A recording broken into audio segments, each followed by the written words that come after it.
Hello there everybody, how's it going? I am Void and I'm here today to look at Isbarah, the first journey. Really a dramatic name, don't you think? What is it? Isbarah is an attempt at making a platformer and a bullet hell shooter and put them together. And I'm gonna go straight off and say I personally think it did that very well.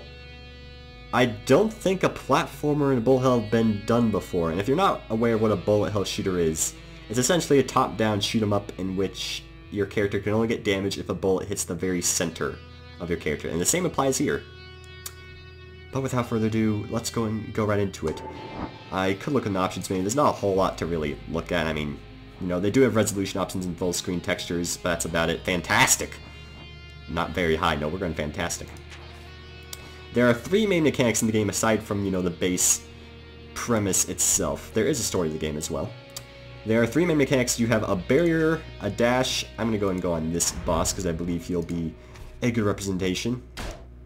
Let's see how this goes. I should probably just, you know, to kind of describe it, the mechanics while I'm fighting someone. So we're going to fight this fella right here, who is the Grim Reaper's son, because, you know, why not? I don't know who the Grim Reaper got with to make this guy happen, but, you know what, whatever works. So, there is a story to this game, but, you know what? Basically, it's in the dimension of imaginations that's created by humans' imaginations. That's why it exists. It's pretty exciting, I know. So, as you can see, you're probably very confused what's going on right now. Every boss fight, well, most boss fights, start off with a situation where you have to get these three railguns by dashing into them.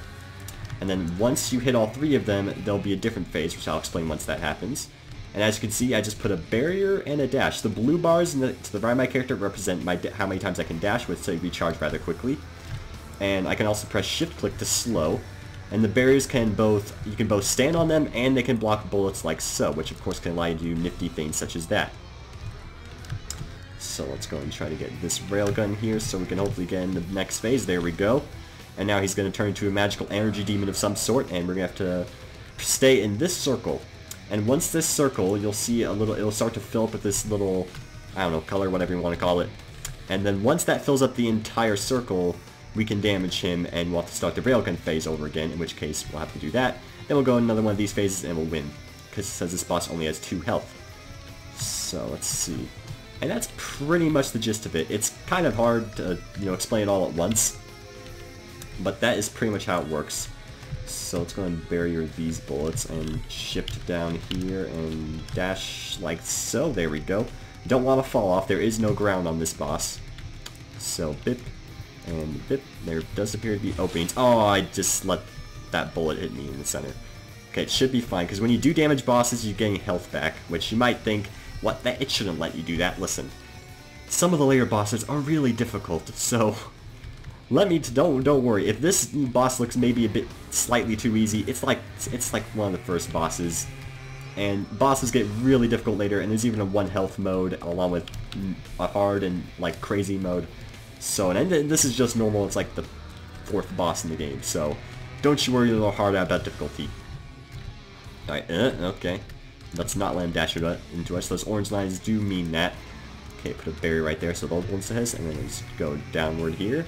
And the railgun will hit him again, and as you can see, we're going to be starting this phase again. Of course, it's going to be different bullet patterns, but it will be the same mechanic of having to try to stay in the circle. You can, of course, go out of the circle, but that means the thing won't fill up, which means, of course, you know, you won't be able to damage him as quick. Okay, I just messed up there. Wait. Okay, that was that close. I want to try to finish with full health if all possible. Let's go and do some stuff there. There we go. Dodge as much bullets as we can. Kind of hard to commentate this, I won't lie, but I've only been damaged once, which I guess isn't that bad. So, okay, there. Thankfully, those things went away, and I should be able to kill him soon. Okay, use the dash. You can dash in midair, which is nice, and obviously the slow combination with the dash allows you to make precise movements to get situations like up. Okay, well, that's a great. Oh well, at least I'll still win here, so it's not that bad. So dash into him, and that will be his death. So say goodbye to Mr. Energy Reaper Man, and that will be that.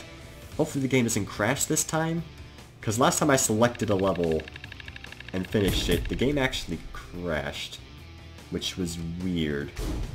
Hopefully it doesn't do that here. Let's click level selection. Yeah. I'm hoping it was a one-time thing. Yeah. Come on. Okay, yeah, it crashed again. Again, that only seems to be a problem as far as I'm aware when you select a level. So, like, if I go to the chapter I'm on, problem is if I actually beat the boss I'm on, will it crash again? Because now I have to select the level I'm on. I don't know for sure. That's definitely something they should try to fix if at all possible. Not exactly sure what the deal is with that, but the actual gameplay itself is very solid, and I'd recommend it entirely. I did only show one boss, but it's gonna crash again if I do another boss. I could show another, but you know what? You should probably, consider it yourself, because there's a lot of bosses to explore. You want to see them for yourself, don't you? You want to go, hey, look at that big guy, he seems mean, and then you're gonna beat his face off by using turrets and other sorts of weaponry, aka mainly turrets and slashing. It's pretty great. Isbarah, ladies and gentlemen. It's like $14 on Steam, I believe. It's pretty good. Hopefully you guys enjoyed. Have a nice day.